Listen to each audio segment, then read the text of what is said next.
El libro de Levítico es una guía fundamental para entender la relación de Dios con su pueblo, Israel, y su llamado a la santidad. A través de leyes, rituales y enseñanzas, Levítico revela el carácter santo de Dios y su deseo de que su pueblo viva en obediencia y pureza. Desde las ofrendas y sacrificios, pasando por las instrucciones para los sacerdotes, hasta los festivales sagrados, este libro establece las bases para la adoración y la vida comunitaria de Israel. Pero Levítico no es solo un conjunto de leyes. También está lleno de historias y principios que nos apuntan al sacrificio perfecto de nuestro Señor Jesucristo. En este video exploraremos los relatos, las enseñanzas y las lecciones del libro de Levítico y cómo estas verdades eternas siguen siendo relevantes para nuestra fe hoy.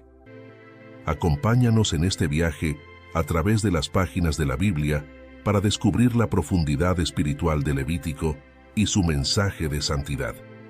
En Levítico 1:1-4 se narra: llamó Jehová a Moisés y habló con él desde el tabernáculo de reunión, diciendo: habla a los hijos de Israel y diles: cuando alguno de vosotros ofrezca ofrenda a Jehová, de ganado vacuno u ovejuno, haréis vuestra ofrenda. La primera parte del libro de Levítico se centra en los diferentes tipos de sacrificios y ofrendas que el pueblo de Israel debía presentar a Dios. Dios, en su santidad, llama a Moisés desde el tabernáculo y le da instrucciones detalladas sobre cómo los israelitas podían ofrecer sacrificios para expiar sus pecados y mantener una relación correcta con Él. Después de haber salido de Egipto y haber recibido los 10 mandamientos en el monte Sinaí, el pueblo de Israel se enfrenta a la realidad de vivir una vida santa en medio de la presencia de un Dios santo. Dios les había dado un sistema de sacrificios para asegurar que pudieran purificarse de sus pecados y acercarse a Él con reverencia. Estas ofrendas no solo tenían un propósito ritual, sino también un significado profundo. El sacrificio era un recordatorio constante de que el pecado debía ser pagado con la muerte y la sangre. Este sacrificio consistía en quemar completamente un animal en el altar. Era una ofrenda voluntaria y simbolizaba la entrega total a Dios y la expiación del pecado. El animal debía ser perfecto, sin mancha, lo que simbolizaba la necesidad de pureza para poder acercarse a Dios. En este tipo de ofrenda, el humo ascendía al cielo, simbolizando que la ofrenda era aceptada por Dios. Levítico 1:3 establece que, si su ofrenda fuere holocausto vacuno, macho sin defecto lo ofrecerá. De su voluntad, lo ofrecerá a la puerta del tabernáculo de reunión delante de Jehová. Esta ofrenda consistía en harina, aceite e incienso, y se ofrecía como un acto de gratitud por las provisiones de Dios. Era una ofrenda sin sangre y representaba la dedicación de los productos de la tierra a Dios. Al no incluir la sangre, no era una ofrenda expiatoria, sino más bien una ofrenda de agradecimiento. En Levítico 2:1 se narra: cuando alguna persona ofreciere oblación a Jehová, su ofrenda será de flor de harina, y echará sobre ella aceite, y pondrá sobre ella incienso. Este sacrificio simbolizaba la comunión y la relación armoniosa entre Dios y el pueblo. Se compartía una parte del animal con Dios, quemada en el altar, una parte para el sacerdote y el resto para los que hacían la ofrenda. Este acto reflejaba la paz y la unidad entre Dios y el pueblo. Esta ofrenda era obligatoria cuando una persona cometía pecado, ya fuera de manera consciente o inconsciente. El objetivo era expiar el pecado y restaurar la relación entre el pecador y Dios. El pecador debía colocar sus manos sobre el animal antes de ser sacrificado, lo que simbolizaba la transferencia de su culpa al animal. En Levítico 4:4 se narra: y traerá el becerro a la puerta del tabernáculo de reunión delante de Jehová, y pondrá su mano sobre la cabeza del becerro, y lo degollará delante de Jehová. Los sacrificios eran un recordatorio constante de la santidad de Dios y del costo del pecado. Los animales que se ofrecían tenían que ser sin defecto, reflejando la necesidad de pureza para que los pecados fueran expiados. Esta era una sombra del sacrificio perfecto de Jesucristo, quien sería el Cordero sin mancha ofrecido por los pecados del mundo. La ofrenda de sacrificios, aunque un acto físico, también implicaba una actitud espiritual, el arrepentimiento, la entrega y la dedicación. El pueblo tenía que acercarse a Dios reconociendo sus pecados y comprendiendo que la vida de un ser viviente, representada por la sangre del sacrificio, era el precio por la restauración de su relación con Dios. Los sacrificios descritos en Levítico 1 nos recuerdan que acercarse a Dios requiere un corazón dispuesto a entregarse por completo. El sacrificio de animales era un recordatorio constante del costo del pecado y de la necesidad de una vida pura para poder estar en la presencia de Dios. Hoy en día, como cristianos, entendemos que Jesucristo es el sacrificio perfecto que cumplió con todas las exigencias de la ley. Él se ofreció una vez y para siempre por nuestros pecados, y gracias a su sacrificio podemos acercarnos confiadamente al trono de Dios. La enseñanza principal de los sacrificios es que el pecado requiere un precio, y ese precio es la vida. En el Antiguo Testamento, los animales servían como sustitutos temporales, pero el sacrificio de Cristo cumplió con la expiación de una vez y para siempre. Como creyentes, debemos vivir en gratitud por este sacrificio y recordar que nuestra relación con Dios está basada en el sacrificio perfecto de Cristo, no en nuestras obras. En Hebreos 10:14 se narra: porque con una sola ofrenda hizo perfectos para siempre a los santificados. En Levítico 8:1-3 se narra: habló Jehová a Moisés, diciendo: toma a Aarón y a sus hijos con él, y las vestiduras, el aceite de la unción, el becerro de la expiación, los 2 carneros y el canastillo de los panes sin levadura, y reúne a toda la congregación a la puerta del tabernáculo de reunión. Se establece el proceso de consagración de Aarón y sus hijos como sacerdotes, quienes serían los responsables de representar al pueblo delante de Dios y realizar los sacrificios requeridos en el tabernáculo. La importancia del sacerdocio es central en el libro de Levítico, ya que los sacerdotes eran los intermediarios que facilitaban la relación entre el Dios Santo y el pueblo pecador. Dios dio instrucciones específicas sobre la consagración de Aarón y sus hijos, que incluía el uso de vestiduras sacerdotales, la unción con aceite sagrado y la ofrenda de sacrificios. Este ritual de consagración marcaba el inicio formal de sus funciones como sacerdotes, un rol sagrado que demandaba pureza y dedicación total al servicio de Dios. El proceso de consagración subraya la seriedad y el privilegio del sacerdocio y la pureza requerida para quienes servirían delante de Dios. El sacerdocio en Israel no era un cargo que se pudiera tomar a la ligera, ni un rol que cualquiera pudiera asumir. Aarón y sus descendientes fueron seleccionados específicamente por Dios para esta tarea. A través de ellos, Dios mantenía una conexión constante con su pueblo. Ellos actuaban como mediadores, ofreciendo sacrificios en nombre del pueblo para expiar sus pecados y así mantener una relación con Dios. Aarón y sus hijos debían vestirse con vestiduras específicas que simbolizaban su rol especial. El manto, el pectoral, el efod y la mitra eran prendas que llevaban inscripciones y elementos sagrados que representaban la santidad y la responsabilidad del cargo. El aceite de la unción simbolizaba la presencia del Espíritu Santo. Al ungir a los sacerdotes, se les consagraba oficialmente para el servicio sagrado, separándolos del resto del pueblo para cumplir su papel de intermediarios. Se ofrecían sacrificios de expiación para limpiar a los sacerdotes de sus pecados, demostrando que incluso aquellos que servían a Dios debían ser purificados antes de acercarse a Él. Uno de los elementos más importantes en la consagración de los sacerdotes era el sacrificio de animales. En Levítico 8, 14, 17 se describe cómo Moisés ofreció un becerro como sacrificio de expiación por Aarón y sus hijos. Este sacrificio representaba la purificación de los sacerdotes antes de que pudieran interceder por el pueblo.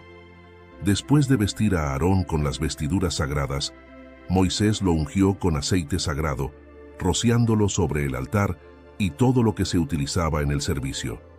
Esta unción simbolizaba la presencia del Espíritu Santo y la dedicación total de los sacerdotes al servicio de Dios. En Levítico 8:12 se narra: y derramó del aceite de la unción sobre la cabeza de Aarón y lo ungió para santificarlo. Además de los sacrificios de expiación, Aarón y sus hijos ofrecieron un carnero como sacrificio de consagración. El derramamiento de la sangre del animal en el altar simbolizaba la dedicación completa de los sacerdotes al servicio de Dios. Este sacrificio los preparaba espiritualmente para comenzar su función como mediadores entre Dios y el pueblo.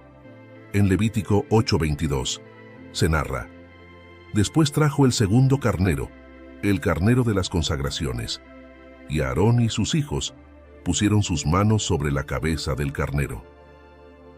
La consagración de Aarón y sus hijos resalta la importancia de la santidad para quienes se acercan a Dios en el servicio. El sacrificio, la unción y las vestiduras simbolizaban la necesidad de pureza tanto interior como exterior para aquellos que servirían en el tabernáculo. A través de estas ceremonias, Dios establecía un estándar de santidad para los sacerdotes, subrayando que solo aquellos que habían sido purificados y apartados para Él podían acercarse a ministrar en su presencia. El sacerdocio de Aarón y sus hijos no era solo una responsabilidad práctica, sino un recordatorio continuo de la santidad de Dios. Cada sacrificio que realizaban y cada vez que entraban al tabernáculo, llevaban consigo la importancia de representar a un Dios santo frente a un pueblo que debía ser redimido. La consagración del sacerdocio en Levítico nos enseña que Dios toma muy en serio la santidad de aquellos que se acercan a Él en servicio. Aunque hoy no tenemos sacerdotes de la misma manera, como cristianos somos llamados a ser un real sacerdocio y a vivir vidas de santidad. Jesucristo es nuestro sumo sacerdote, quien intercede por nosotros ante el Padre. La consagración y la pureza siguen siendo esenciales en nuestra relación con Dios, y Cristo es quien nos purifica y nos llama a ser un pueblo santo. La consagración de los sacerdotes en Levítico es un reflejo del llamado que tenemos como creyentes a vivir en santidad. Aunque ya no ofrecemos sacrificios de animales, debemos recordar que Cristo es el sacrificio perfecto que nos purifica y nos permite servir a Dios. Así como los sacerdotes de Aarón eran ungidos y apartados para el servicio, los cristianos somos apartados para una vida de servicio y testimonio en el mundo. Nuestra pureza y santidad no provienen de nosotros mismos, sino de la obra redentora de Cristo. En Levítico 16, 29, 30 se narra: será estatuto perpetuo para vosotros. En el mes séptimo, a los 10 días del mes, humillaréis vuestras almas, y ninguna obra haréis, ni el natural, ni el extranjero que mora entre vosotros. Porque en este día se hará expiación por vosotros, y seréis limpios de todos vuestros pecados delante de Jehová. El capítulo 16 de Levítico introduce el día de la expiación, conocido como Yom Kippur, el día más sagrado del calendario judío. Este día, que se celebraba una vez al año, era el único momento en el que el sumo sacerdote podía entrar en el lugar santísimo del tabernáculo, el lugar más sagrado donde residía la presencia de Dios. El propósito del día de la expiación era purificar al pueblo de Israel de todos sus pecados y renovar su relación con Dios.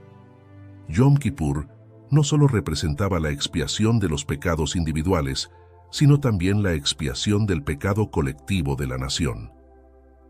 El sumo sacerdote tenía la responsabilidad de realizar un ritual muy específico que incluía ofrecer sacrificios por sus propios pecados y por los pecados del pueblo. Este acto de expiación tenía como objetivo restaurar la relación entre Dios y el pueblo, asegurando que los israelitas pudieran continuar viviendo bajo la bendición y la presencia de Dios. La palabra expiación significa limpiar, purificar o cubrir. El pecado, que separa al ser humano de Dios, debía ser cubierto o expiado para que el pueblo pudiera estar en una relación correcta con su Creador. En este día, el sumo sacerdote realizaba varios sacrificios y rituales, todos ellos orientados a purificar tanto al sacerdote como al pueblo. El día de la expiación era un recordatorio solemne de que el pecado tiene graves consecuencias y que la única manera de reconciliarse con Dios es a través del sacrificio de un sustituto. Este día tenía un profundo significado espiritual, ya que permitía a Israel renovar su pacto con Dios y mantener su pureza como nación santa. Antes de hacer expiación por el pueblo, el sumo sacerdote debía ofrecer un sacrificio por sus propios pecados y por los pecados de su familia. Este sacrificio implicaba un becerro, cuya sangre era esparcida sobre el propiciatorio, la tapa del arca de la alianza, en el lugar santísimo. Esto aseguraba que el sacerdote, quien era un hombre pecador, estuviera purificado antes de representar al pueblo.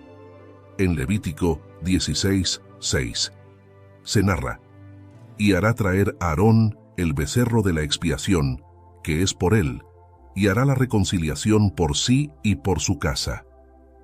Uno de los elementos más significativos del día de la expiación era el uso de 2 machos cabríos.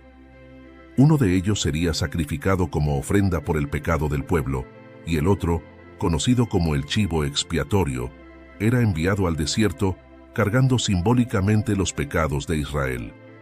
El sumo sacerdote colocaba sus manos sobre la cabeza del chivo expiatorio, confesando los pecados de toda la nación antes de enviarlo lejos. En Levítico 16:21 se narra: «Y pondrá a Aarón sus 2 manos sobre la cabeza del macho cabrío vivo, y confesará sobre él todas las iniquidades de los hijos de Israel, todas sus rebeliones y todos sus pecados, poniéndolos así sobre la cabeza del macho cabrío, y lo enviará al desierto por mano de un hombre designado para esto». Este era el único día en que el sumo sacerdote tenía permitido entrar en el lugar santísimo, el espacio más sagrado dentro del tabernáculo. Al entrar, rociaba la sangre de los sacrificios sobre el propiciatorio, el lugar donde Dios manifestaba su presencia.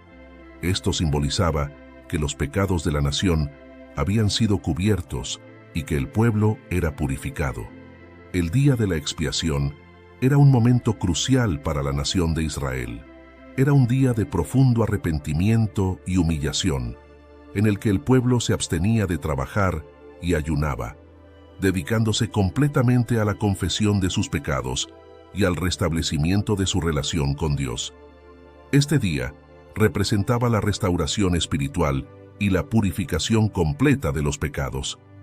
El envío del chivo expiatorio al desierto simbolizaba que los pecados del pueblo habían sido retirados de su presencia.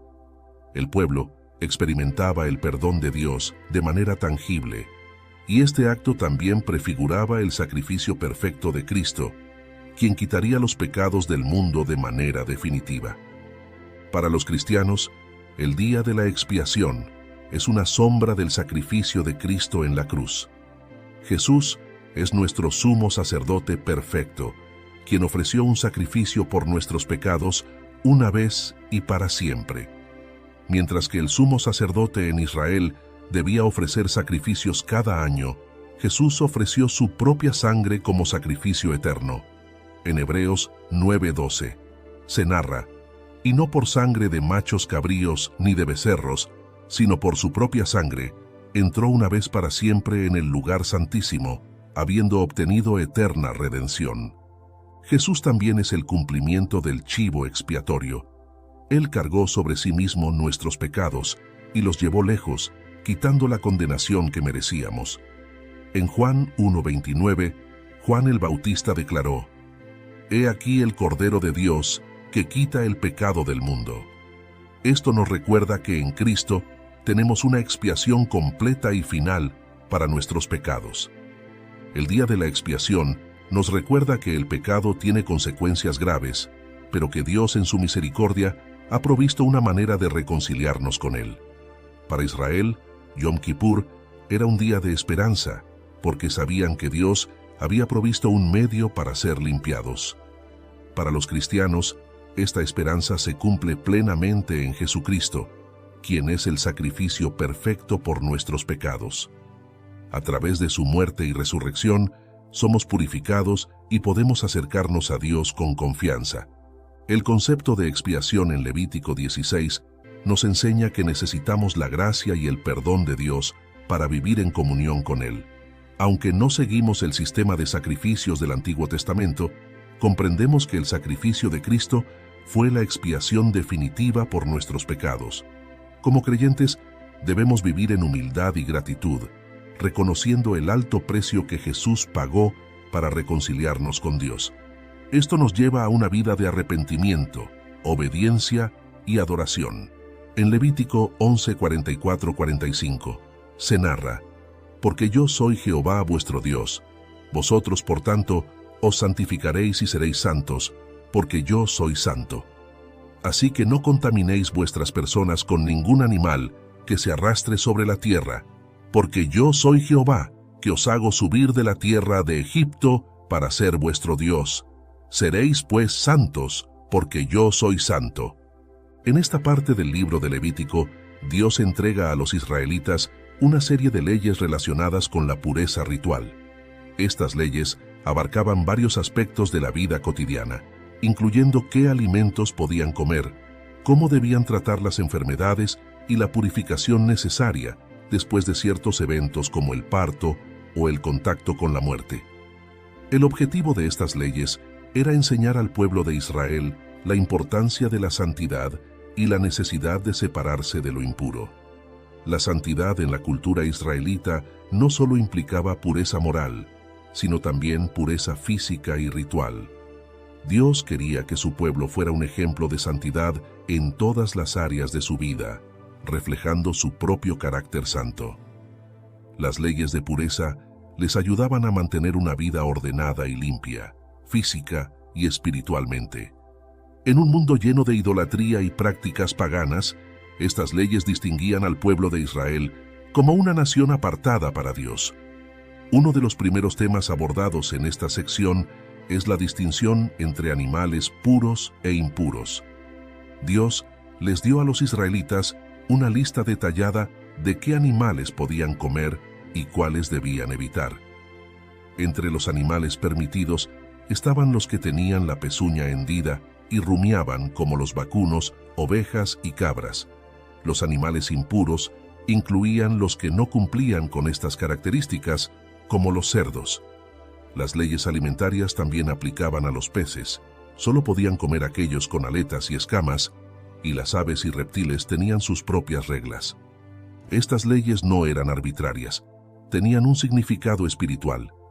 Dios estaba enseñando a los israelitas a discernir entre lo santo y lo profano, entre lo puro y lo impuro. El acto de elegir cuidadosamente lo que comían era una forma práctica de recordarles que estaban llamados a una vida de santidad y obediencia a las leyes de Dios. En Levítico 11:47 se narra: «Para hacer diferencia entre lo inmundo y lo limpio, y entre los animales que se pueden comer y los animales que no se pueden comer». Otro aspecto importante de las leyes de pureza ritual era la pureza corporal. Dios dio instrucciones detalladas sobre cómo las personas debían purificarse después de eventos que los hacían impuros, como el parto, las enfermedades de la piel, como la lepra, el flujo menstrual y el contacto con cadáveres. Estas leyes tenían un propósito tanto físico como espiritual. Después de dar a luz, una mujer debía pasar por un periodo de purificación antes de poder volver a participar en las ceremonias religiosas. En Levítico 12:2 se narra: «Si una mujer concibe y da a luz un varón, será inmunda 7 días». Esto no implicaba que el parto en sí mismo fuera pecaminoso, sino que era un recordatorio de la necesidad de la purificación después de ciertos eventos en la vida. Las personas con enfermedades de la piel, como la lepra, eran declaradas impuras y se les exigía vivir fuera del campamento hasta que pudieran ser declaradas limpias por un sacerdote. Una vez sanados, debían ofrecer sacrificios y ser purificados para volver a integrarse a la comunidad.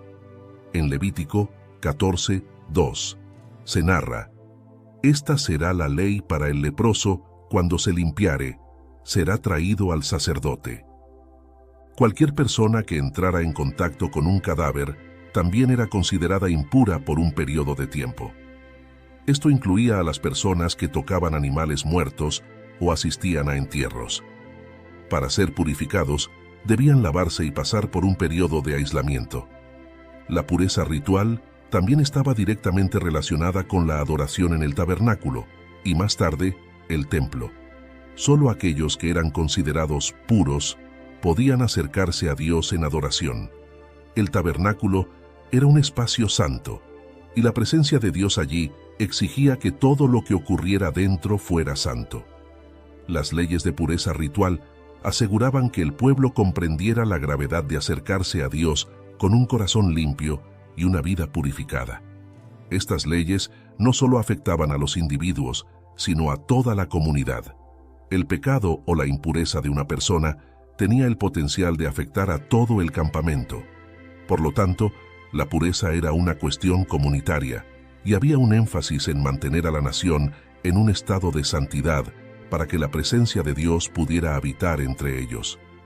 Dios no estableció estas leyes simplemente como reglas arbitrarias, sino como un medio para enseñar a su pueblo la importancia de la santidad. En Levítico 11:44-45, Dios explica claramente su motivación detrás de estas leyes. «Yo soy Jehová vuestro Dios. Vosotros, por tanto, os santificaréis y seréis santos, porque yo soy santo». La santidad de Dios era el modelo que los israelitas debían seguir. Estas leyes les recordaban constantemente que debían vivir de una manera diferente a las naciones paganas que los rodeaban. La pureza externa también reflejaba un llamado a la pureza interna. Aunque los ritos de purificación eran físicos, señalaban una necesidad más profunda de santidad en el corazón. El pueblo de Dios debía ser limpio, tanto en su comportamiento externo como en su actitud interna hacia Dios. Las leyes de pureza en Levítico nos recuerdan que vivir en la presencia de un Dios santo requiere santidad en todas las áreas de nuestra vida. Aunque ya no estamos bajo las leyes de pureza ritual del Antiguo Testamento, el principio de la santidad sigue siendo fundamental para nuestra relación con Dios. Somos llamados a vivir de manera santa, tanto en nuestras acciones externas como en nuestras actitudes internas. En 1 de Pedro 1:15-16 se narra: «Sed santos en toda vuestra manera de vivir, porque escrito está: sed santos, porque yo soy santo». Como creyentes en Cristo, ya no dependemos de rituales de purificación para acercarnos a Dios. Jesús cumplió todas las exigencias de la ley y nos purificó completamente por medio de su sacrificio. Sin embargo, la santidad sigue siendo un aspecto esencial de la vida cristiana. Somos llamados a vivir vidas puras, reflejando el carácter santo de Dios en todo lo que hacemos. En Efesios 5:26-27, nos dice que Cristo nos santificó, habiéndonos purificado en el lavamiento del agua por la palabra, a fin de presentarse a sí mismo una iglesia gloriosa, que no tuviese mancha ni arruga. En Levítico 19:2 se narra: «Habla a toda la congregación de los hijos de Israel, y diles: santos seréis, porque santo soy yo, Jehová vuestro Dios». Mientras que las leyes anteriores se enfocaban en la pureza ritual, esta sección pone énfasis en cómo el pueblo de Dios debía relacionarse con los demás y con el prójimo en su vida cotidiana. Dios establece un estándar moral alto, basado en su propia santidad. Estas leyes abarcaban varios aspectos de la vida diaria, incluyendo la justicia, la honestidad, la compasión hacia los demás, el respeto por los padres y la importancia de la verdad. El llamado a la santidad no era simplemente para los sacerdotes o líderes, sino para todo el pueblo de Israel. En Levítico 19:2 establece el mandato fundamental: santos seréis, porque santo soy yo, Jehová vuestro Dios. Dios deseaba que su pueblo reflejara su carácter en todas sus acciones.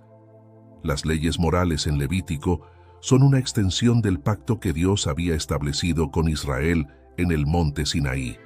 El pueblo de Dios no solo debía cumplir con los rituales y sacrificios, sino que también debía ser justo, honesto y compasivo en todas sus interacciones. Estas leyes cubrían una variedad de situaciones prácticas. En Levítico 19:3 se narra: «Cada uno temerá a su madre y a su padre, y mis días de reposo guardaréis, yo Jehová, vuestro Dios». El respeto por la autoridad de los padres y la observancia del día de reposo eran fundamentales para mantener una sociedad que honrara a Dios. Ambos principios enseñaban al pueblo la importancia de la obediencia y el descanso. Dios le recuerda a los israelitas que no debían volverse a ídolos o dioses falsos. En Levítico 19:4 se dice: «No os volveréis a los ídolos, ni haréis para vosotros dioses de fundición, yo Jehová vuestro Dios». Esta advertencia era clave para mantener la fidelidad a Dios y evitar que el pueblo se contaminara con las prácticas paganas de las naciones vecinas. La ley establecía la necesidad de ser justos en los tratos con los demás, especialmente en las relaciones comerciales. En Levítico 19:13 se narra: «No oprimirás a tu prójimo, ni le robarás. No retendrá el salario del jornalero en tu casa hasta la mañana». Dios deseaba que su pueblo tratara a los demás con justicia, y no solo que se abstuvieran de la opresión, sino que fueran proactivos en mostrar compasión y justicia. Uno de los mandatos más significativos en Levítico 19 es el llamado a amar al prójimo. En Levítico 19:18 se narra: «No te vengarás, ni guardarás rencor a los hijos de tu pueblo, sino que amarás a tu prójimo como a ti mismo, yo Jehová». Este mandamiento es la base para la vida moral que Dios deseaba que los israelitas llevaran, y más tarde Jesús lo señalaría como uno de los 2 mandamientos más importantes, junto con amar a Dios. El llamado a amar al prójimo incluye no solo a los amigos o familiares, sino también a aquellos que podrían ser considerados enemigos. Además, el amor al prójimo implica tratar a los demás con justicia y respeto, absteniéndose de la venganza o el rencor. Este mandamiento refleja el carácter de Dios, quien es misericordioso y compasivo, y espera que su pueblo actúe de la misma manera. Dios muestra especial preocupación por los vulnerables en la sociedad, como los pobres, los extranjeros, las viudas y los huérfanos. Los israelitas debían tener una actitud de generosidad hacia estos grupos. En Levítico 19:9-10 instruye al pueblo a dejar parte de sus cosechas para los pobres y extranjeros. Cuando ciegues la mies de tu tierra, no segarás hasta el último rincón de ella, ni espigarás tu tierra segada. No rebuscarás tu viña, ni recogerás el fruto caído de tu viña. Para el pobre y para el extranjero lo dejarás. Este mandato de dejar parte de la cosecha para los necesitados era una forma tangible de mostrar amor y compasión hacia aquellos que estaban en situación de vulnerabilidad. Los israelitas no debían vivir de manera egoísta, sino siempre estar dispuestos a compartir sus bendiciones con los demás, especialmente con aquellos que no podían valerse por sí mismos. Dios deseaba que su pueblo fuera un ejemplo de justicia en todos los aspectos de la vida. En Levítico 19:15 se narra: «No harás injusticia en el juicio, ni favoreciendo al pobre, ni complaciendo al grande. Con justicia juzgarás a tu prójimo». La justicia no debía ser manipulada según el estatus social de las personas. Tanto los pobres como los ricos debían ser tratados con igualdad ante la ley. Además, Las leyes condenaban la mentira, el engaño y la explotación de los demás. Dios no solo quería que su pueblo fuera justo en los tribunales, sino que viviera de manera justa en sus interacciones diarias. En Levítico 19:11 se narra: «No hurtaréis, y no engañaréis, ni mentiréis el uno al otro».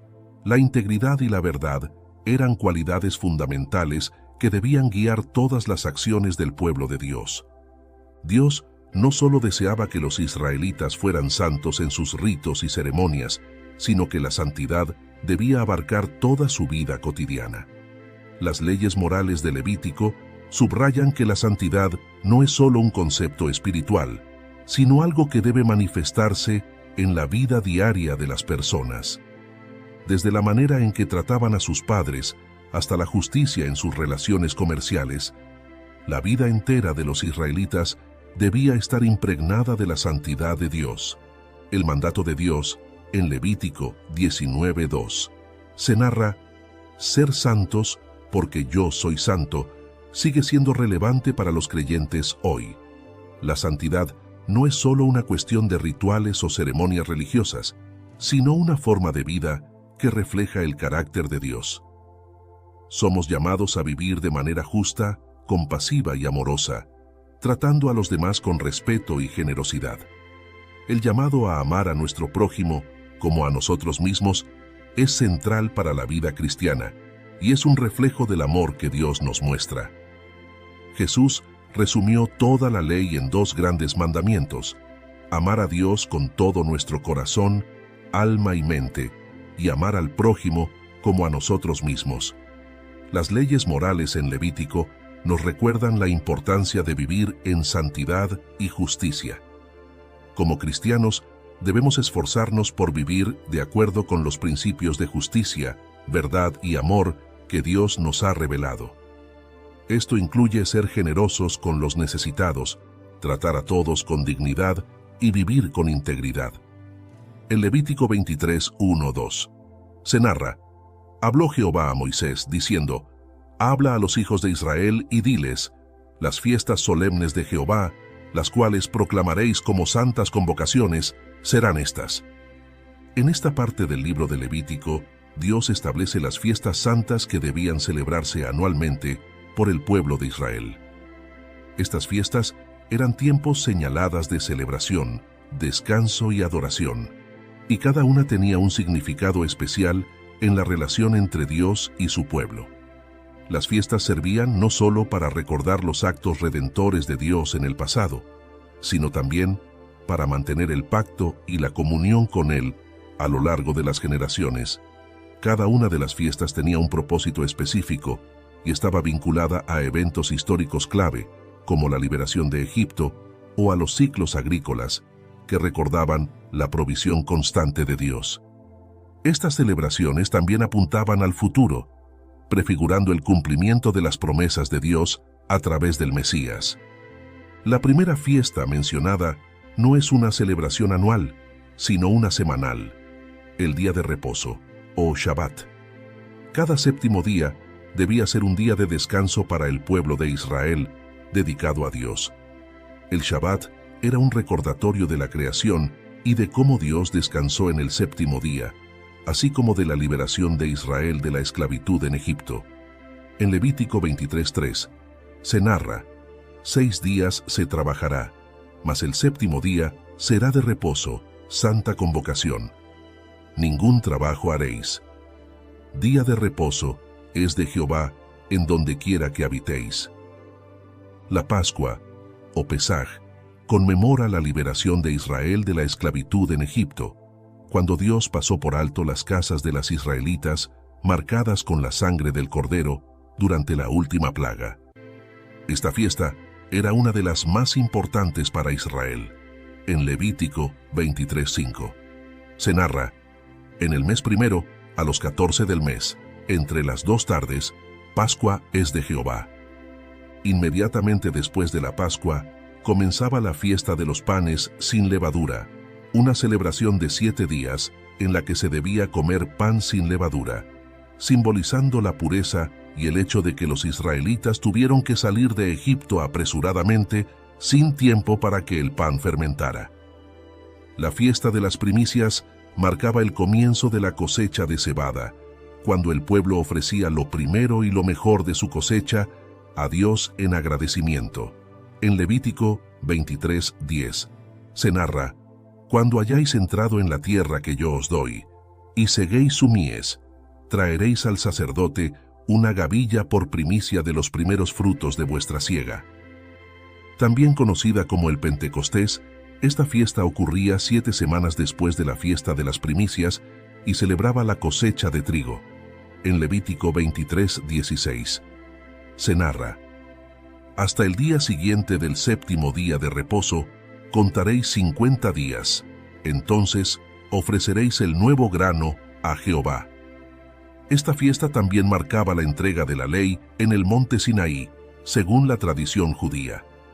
Esta fiesta señalaba el comienzo del año civil en Israel y se caracterizaba por el sonido del shofar, trompeta de cuerno de carnero.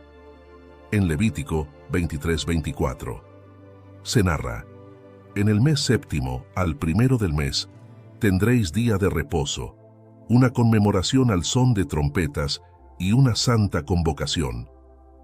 Era un llamado al arrepentimiento y a la reflexión espiritual, preparándose para el día de la expiación. Este era el día más solemne del año, cuando el sumo sacerdote ofrecía sacrificios por los pecados de la nación y entraba en el lugar santísimo para rociar sangre sobre el propiciatorio. Era un día de ayuno y arrepentimiento profundo. En Levítico 23:27 se narra: «A los 10 días de este 7º mes será el día de expiación. Tendréis santa convocación y afligiréis vuestras almas». Esta fiesta, también conocida como la fiesta de las cabañas, recordaba los 40 años en los que los israelitas vivieron en tiendas o tabernáculos en el desierto después de salir de Egipto. Durante esta celebración, el pueblo de Israel construía cabañas temporales para recordar la provisión y la protección de Dios durante ese tiempo. En Levítico 23:42-43 se narra: «En cabañas habitaréis 7 días, todo natural de Israel habitará en cabañas, para que sepan vuestros descendientes que en cabañas hice yo habitar a los hijos de Israel, cuando los saqué de la tierra de Egipto». Las fiestas servían como tiempos establecidos para que el pueblo de Israel recordara la fidelidad de Dios, celebrara su provisión y renovara su relación con Él. Estas ocasiones no eran solo de descanso y celebración, sino también de adoración y de introspección. Cada una de las fiestas tenía un significado espiritual profundo que ayudaba a los israelitas a mantener una conexión viva con Dios. Dios, al instituir estas fiestas, mostró su deseo de estar en relación constante con su pueblo. A través de estas celebraciones, Él les recordaba las maravillas que había hecho a lo largo de su historia, como la liberación de Egipto y el suministro de las cosechas anuales, mientras también los preparaba para el futuro cumplimiento de sus promesas. Para los cristianos, estas fiestas no solo eran eventos históricos, sino también sombras de las realidades espirituales que se cumplirían en Cristo. Jesús mismo cumplió muchos de estos eventos en su vida, muerte y resurrección. Prefigura el sacrificio de Jesús, el Cordero de Dios, quien fue crucificado durante la celebración de la Pascua. Él es el cumplimiento perfecto de la Pascua, ya que su sangre nos protege del juicio de Dios, al igual que la sangre del Cordero protegió a los israelitas en Egipto. Señala la obra expiatoria de Cristo en la cruz, quien, como nuestro sumo sacerdote, ofreció un sacrificio por nuestros pecados una vez y para siempre. La fiesta de las primicias se cumple en la resurrección de Jesús, quien es llamado las primicias de los que han de resucitar de los muertos. Encuentra su cumplimiento en la venida del Espíritu Santo sobre los discípulos 50 días después de la resurrección de Jesús, lo que marca el nacimiento de la Iglesia. Las fiestas santas nos enseñan la importancia de recordar y celebrar los actos redentores de Dios en nuestras vidas.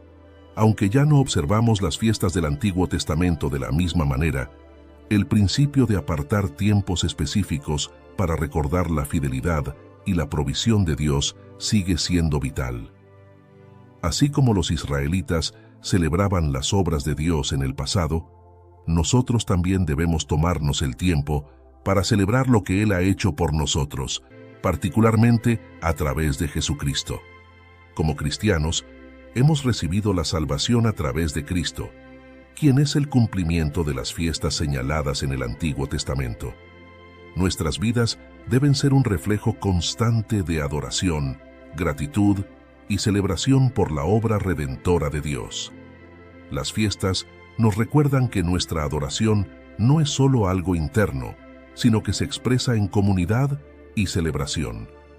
Tomar tiempo para celebrar las bendiciones de Dios nos ayuda a mantener nuestra fe viva y a recordar su fidelidad. En Levítico 26, 3, 4, se narra: «Si anduviereis en mis decretos y guardaréis mis mandamientos, y los pusiereis por obra, yo daré vuestra lluvia en su tiempo, y la tierra rendirá sus productos, y el árbol del campo dará su fruto». En esta parte del libro de Levítico, Dios establece de manera clara y directa las bendiciones y maldiciones que resultarían de la obediencia o desobediencia a su pacto. Las bendiciones son una promesa de prosperidad, paz y protección si el pueblo de Israel permanece fiel a los mandamientos de Dios. En contraste, las maldiciones describen las consecuencias de la desobediencia, que incluyen el sufrimiento, la calamidad y el exilio. Esta sección del libro resalta el carácter condicional del pacto mosaico.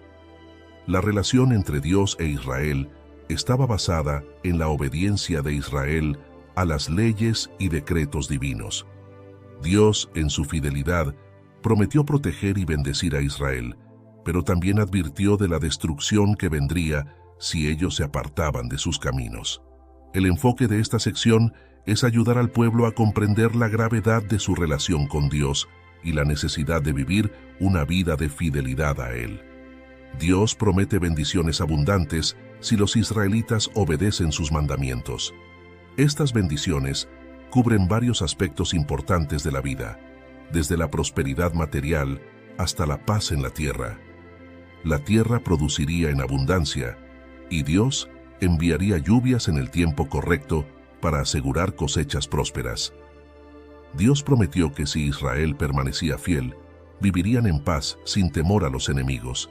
Levítico 26:6 se narra: «Y daré paz en la tierra, y dormiréis, y no habrá quien os espante. Y haré quitar de vuestra tierra las malas bestias, y la espada no pasará por vuestro país». En caso de conflicto, Dios garantizaría la victoria para Israel sobre sus enemigos, incluso cuando fueran numéricamente inferiores. En Levítico 26:7-8 se narra: «Y perseguiréis a vuestros enemigos, y caerán a espada delante de vosotros». El mayor regalo de las bendiciones es la promesa de la presencia de Dios entre ellos.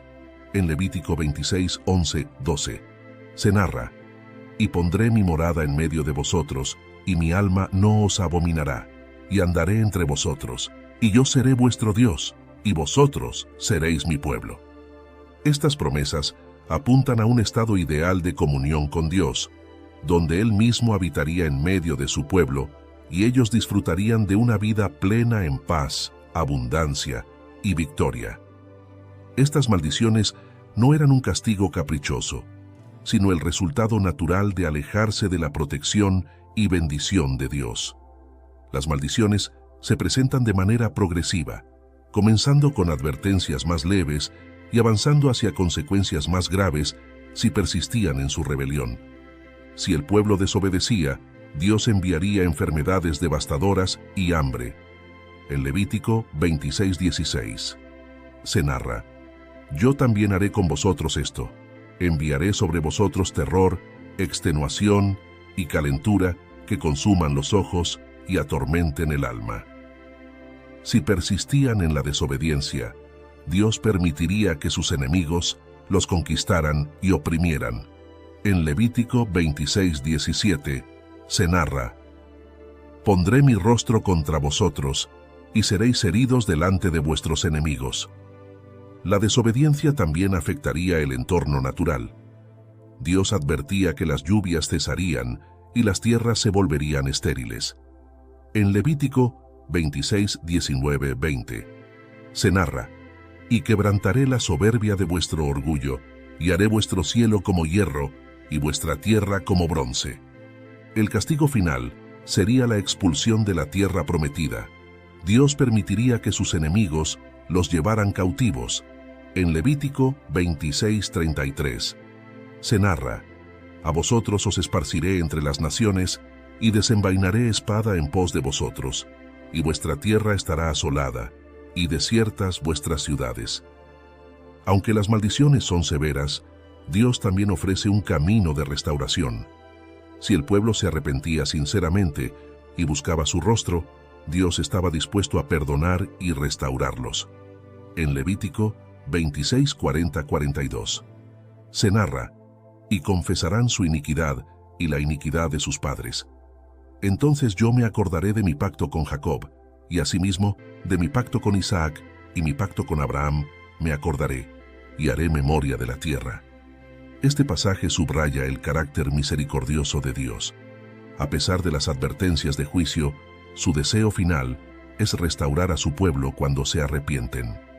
Las maldiciones no eran para destruir completamente, sino para traer corrección y llevarlos de nuevo a la comunión con Él.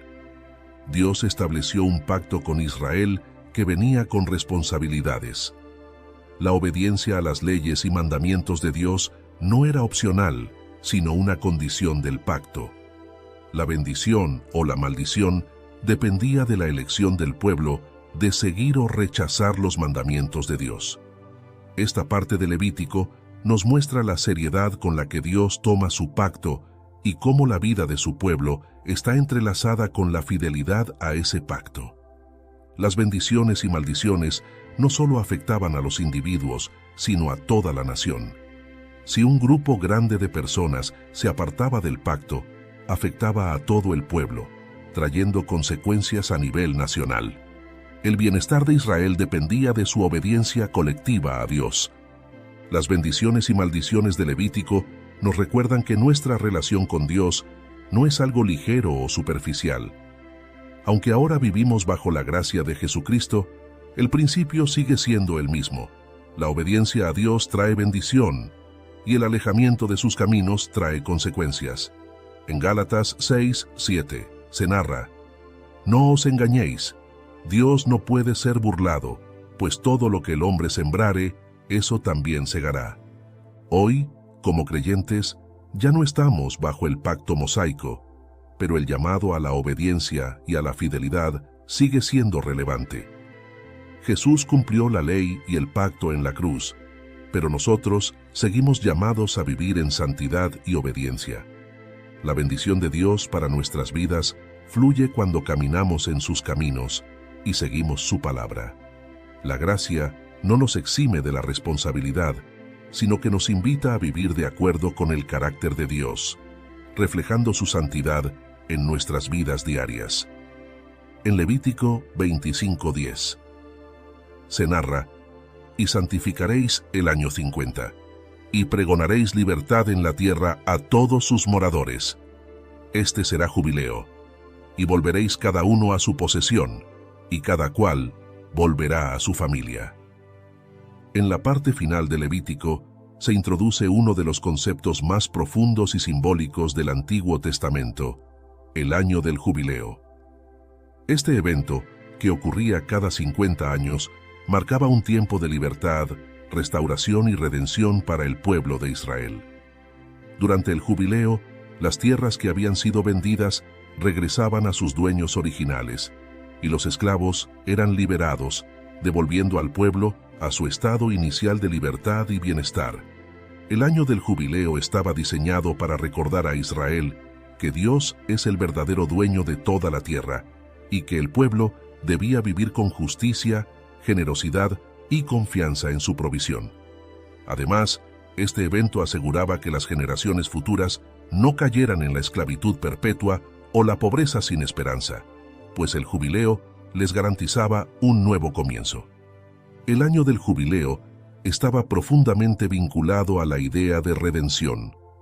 En la sociedad israelita, si una persona caía en dificultades económicas, podía verse obligada a vender su tierra o incluso a venderse a sí misma como esclavo. Sin embargo, el jubileo ofrecía un tiempo específico en el que las tierras serían devueltas y las personas liberadas, sin importar su situación económica. En Levítico 25:13 se narra: «En este año de jubileo volveréis cada uno a vuestra posesión». Esto significaba que, aunque alguien perdiera su tierra temporalmente, siempre habría esperanza de redención y restauración, porque Dios mismo había establecido un mecanismo para restablecer el equilibrio en la sociedad. El jubileo también implicaba un cese de las labores agrícolas. En Levítico 25:11-12 ordena que no se sembrara ni cosechara durante el año del jubileo. El año del jubileo os será sagrado. No sembraréis, ni segaréis lo que naciere de suyo en la tierra, ni vendimiaréis sus viñedos. Esto requería una profunda confianza en que Dios proveería lo suficiente para el pueblo durante ese tiempo, recordándoles que Él es el proveedor de todas las cosas. Durante el año del jubileo, todos los esclavos israelitas debían ser liberados. Esta práctica aseguraba que ningún israelita viviera en esclavitud permanente. Dios estableció este principio para que el pueblo siempre recordara que ellos mismos habían sido liberados de la esclavitud en Egipto y que no debían esclavizar a sus hermanos de manera indefinida. En Levítico 25, 39-40 se narra: «Y cuando tu hermano empobreciere, estando contigo, y se vendiere a ti, no le harás servir como esclavo. Como jornalero, como extranjero estará contigo. Hasta el año del jubileo te servirá». La liberación de los esclavos en el jubileo simbolizaba el valor intrínseco de cada persona y reflejaba el carácter justo y misericordioso de Dios. Esta liberación también prefiguraba la redención espiritual que vendría a través de Cristo, quien proclamó libertad para los cautivos y rompió las cadenas de la esclavitud del pecado. Otro aspecto clave del jubileo era la restauración de la tierra a sus dueños originales. En la cultura israelita, la tierra era una bendición divina y una herencia sagrada. Dios era el verdadero dueño de la tierra, y los israelitas solo eran administradores temporales. En Levítico 25:23 se narra: «La tierra no se venderá a perpetuidad, porque la tierra mía es, pues vosotros forasteros y extranjeros sois para conmigo».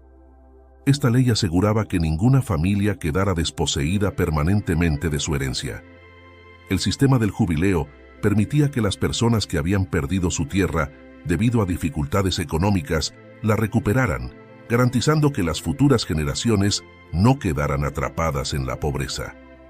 El jubileo también era un recordatorio de que todas las posesiones pertenecen en última instancia a Dios, y que el pueblo de Israel debía depender de su provisión y ser generoso con los demás.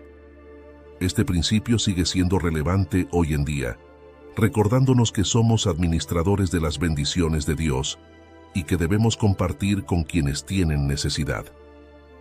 El año del jubileo no solo tenía implicaciones sociales y económicas, sino también profundas implicaciones espirituales. Representaba un nuevo comienzo para el pueblo de Israel, una oportunidad para restaurar relaciones, sanar heridas y comenzar de nuevo. Esto prefigura el mensaje del Evangelio, que ofrece redención, restauración y un nuevo comienzo a través de la obra de Cristo. Jesús mismo hizo referencia al año del jubileo en Lucas 4, 18-19, cuando leyó en la sinagoga de Nazaret: «El Espíritu del Señor está sobre mí, por cuanto me ha ungido para dar buenas nuevas a los pobres. Me ha enviado a sanar a los quebrantados de corazón, a pregonar libertad a los cautivos y vista a los ciegos, a poner en libertad a los oprimidos, a predicar el año agradable del Señor». Jesús estaba anunciando el cumplimiento de las promesas del jubileo en su propia obra redentora, ofreciendo una liberación y restauración que iban mucho más allá de las posesiones materiales. El mensaje del jubileo es claro. Dios ofrece libertad y redención a aquellos que están atrapados en la esclavitud, ya sea económica, social o espiritual.